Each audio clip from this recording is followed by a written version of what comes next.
Hello, my name is Sydney Austin, and my paper is called Expelling the Joker from Workshop, Approaching Mental Illness in the Creative Writing Classroom Using Universal Design. Therapeutic is the word often assigned to the creative writing craft due to students' tendency to use writing assignments as an opportunity to explore their experiences with mental health.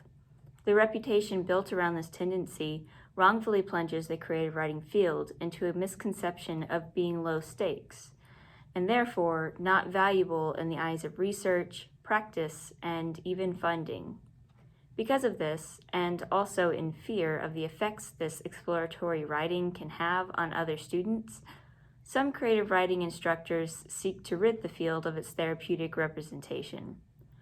But if creative writing's reputation as a therapeutic study portrays the field as simplistic, then why is it so difficult to approach actual conversations about mental health with students in a creative writing classroom? The answer perhaps lies in the fact that the actual work of therapy is neither simple nor low stakes for the majority of patients. Physical wounds are not as easily dismissed as psychological ones. Instead of trying to separate creative writing from its therapeutic representation, to rid it of its low-stakes stature, teachers should use the workshop as a place to deconstruct the notion of therapy and therapeutic activities as only being relaxing in nature.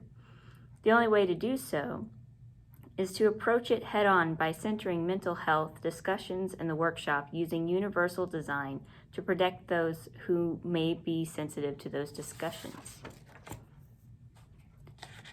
Mental health is a difficult topic for most teachers to tackle because the human mind, by nature, is complex. Emily Dickinson wrote that the brain is wider than the sky, echoing how science knows more about space than it does about the mind.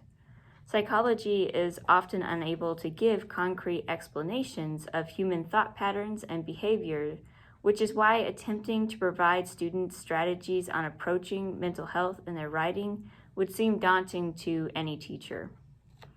The problem is that many students enter an introductory class with an understanding of mental health that has been shaped by its portrayal in literature, television shows, and sensational characters.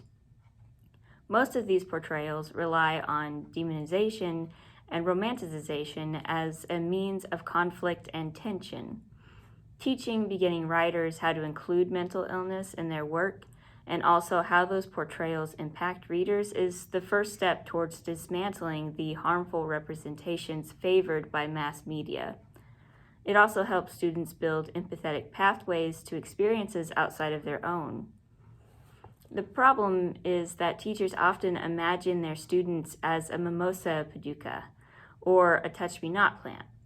To keep students open to instruction, teachers will avoid addressing certain subjects in order to keep them from feeling the need to disengage from the conversation or close up. The touch-me-not attitude may protect students from uncomfortable conversations about mental health in the classroom, but it won't protect them from the potentially harmful depictions of mental health in their classmates' writing. Students entertained by characters like the Joker will attempt to write their own version of him, sparing no details on the violence this adaptation generates due to an untreated dissociative identity disorder, or DID. Allowing these depictions to persist not only wrongfully portrays the life of someone living with DID, but it also demonizes the very people who are more likely to be victims of violent crimes than they are to enact them. Romanticization is the other side of misrepresentation. Some features of mental disorders are framed as likable personality traits and even strengths. The broken artist is a common trope used to suggest that truly great artwork is created because of distress, not despite it. This not only denies the realities of how debilitating mental illness can be on motivation and interest, but it also encourages artists to seek out trauma in order to create good work, enforcing a toxic mindset instilled by a society that values production over well-being. A portion of the touch-me-not mindset is justified. Teachers will face students with many different types of trauma and trauma responses. The first step to approaching discussions of mental health is to understand what trauma is and how triggers work. Psychological trauma is the result of experiences that impairs neurophysiological, psychological, and cognitive functioning. Trauma in students could look like a range of behaviors, and some of these behaviors result from exposure to a trigger, which the American Psychological Association defines as a stimulus that elicits a reaction. It's natural to want to protect students from triggers, and in some cases, it's necessary to give students harboring trauma maximum chances of success. A student unable to engage in discussions of violence due to a history of assault is at a disadvantage to the students who are able to participate freely. But simply refraining from these conversations perpetuates its harmful depictions. It also denies students the chance to improve their writing. The question then becomes how to approach conversations about mental health in the classroom without risking trauma responses in students susceptible to triggers. This is where Jay Dolmage's writing on universal design in the composition classroom comes into play. In Universal Design, Places to Start, Dolmage opens with an explanation for why universal design is so difficult to define. He says, turning universal design into a checklist defeats so much of the rhetorical purpose, which in its most basic form is the use of multiple and flexible strategies to address the needs of all students. In disability studies, pedagogy, usability, and universal design, Dolmage explains that universal design must change and adapt, specifically by embracing usability and by more actively involving students in the redefinition of what we do. The only list Dolmage gives the reader concerning the application of universal design is multiple means of representation, multiple means of expression, and multiple means of engagement. The list's vague nature is purposeful to encourage active participation from the teacher as well as encompass a wide range of disabilities. Though Dolmage's work specifically targets dismantling ableist structures in academia, the emphasis on flexibility and student involvement can apply to building safe classrooms focused on mental health.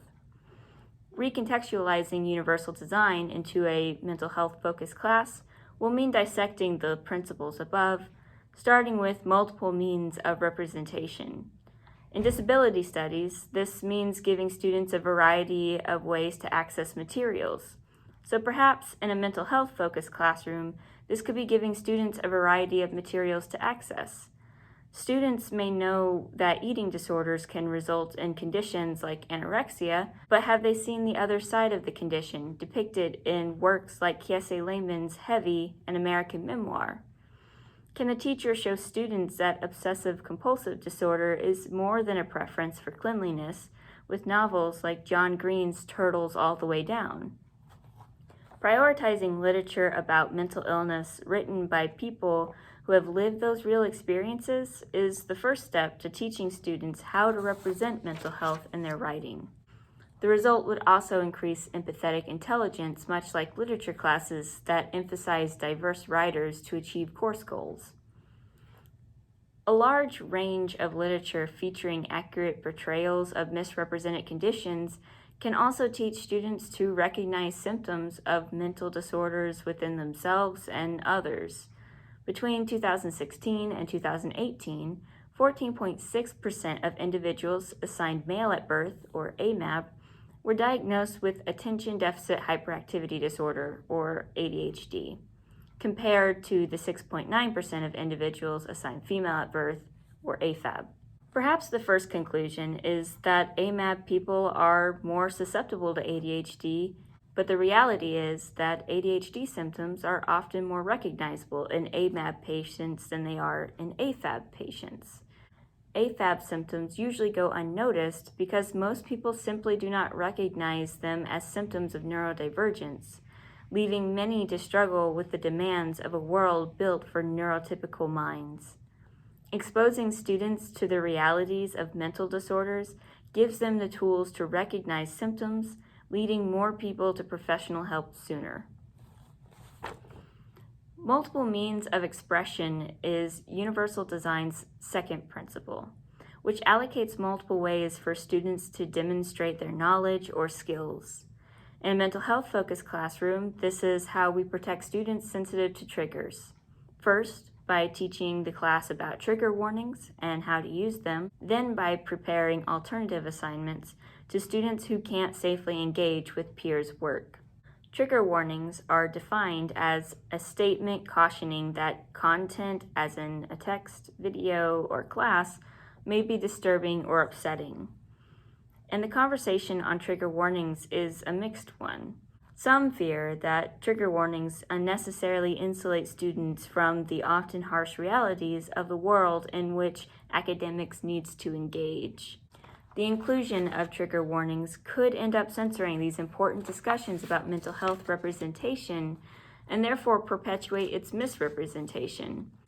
The trouble with this argument is that teachers can't control the amount of trauma students will enter the classroom with, nor can teachers control students' sensitivity to triggers. What the teacher can do is protect students' autonomy by incorporating trigger warnings into the workshop. What does a workshop that employs trigger warnings do if a student decides they can't safely engage with the material? The answer goes back to universal design, which is to provide alternative assignments students can complete instead. In a creative writing workshop, this may be an alternative response assignment to reading that employs the same craft elements being studied in the unit. The assignment could be an online discussion board, a short paper, a flash fiction assignment, or even something created in collaboration with the student. Alternative assignments naturally serve a dual purpose of giving students control over their well-being, as well as making the class more accessible. Alternative assignments also maintain accountability to the instructor and the course, therefore resisting the possibility of students taking advantage of the trigger warning policies as an opportunity to dodge homework. Multiple means of engagement is the third and final principle of universal design application. This principle is concerned with student interest, motivation, and content difficulty. It's also perhaps where the instructor needs to be the most flexible. Choice has proven to be a determining factor in motivation across pedagogy fields. Galen A. Melody found an increase in intrinsic motivation in students who were given the choice of assignment difficulty. Not only were students more motivated to complete their assignments, but Melody found that when presented with the option, students often opted to complete the more challenging assignments in exchange for higher grades. Using the principles of universal design to create a classroom environment safe for students to engage in conversations about mental health and its representation is only, like Dolmage puts it, a place to start. The question left is how to actually write about mental health and include characters with mental illness in less harmful ways. The answer is not simple. To seek out a single answer to this question is to consider the form of an entire forest based only on a fallen leaf. To do so would be to create an inaccurate picture of the forest's true structure, which is why perhaps it is best to allow students with varying experiences to fill in the gaps. The mind is the most abstract entity to the human experience, so it's no wonder people can devote lifetimes developing their craft in an attempt to translate its complexity. A mental health-focused creative writing class should ultimately open with a conversation about the definition of harm, how it is perpetuated, and how the teacher can create a safe space for students to explore those questions with their writing. Dolmage's purposefully limited principles of universal design gives teachers the tools to create a class safe enough for those conversations, giving students access to a variety of examples of mental health representation, employing multiple means of assessment for students unable to engage with certain materials, and prioritizing student involvement and choice will ultimately create an experience for students that is dynamicized and empowered. Thank you.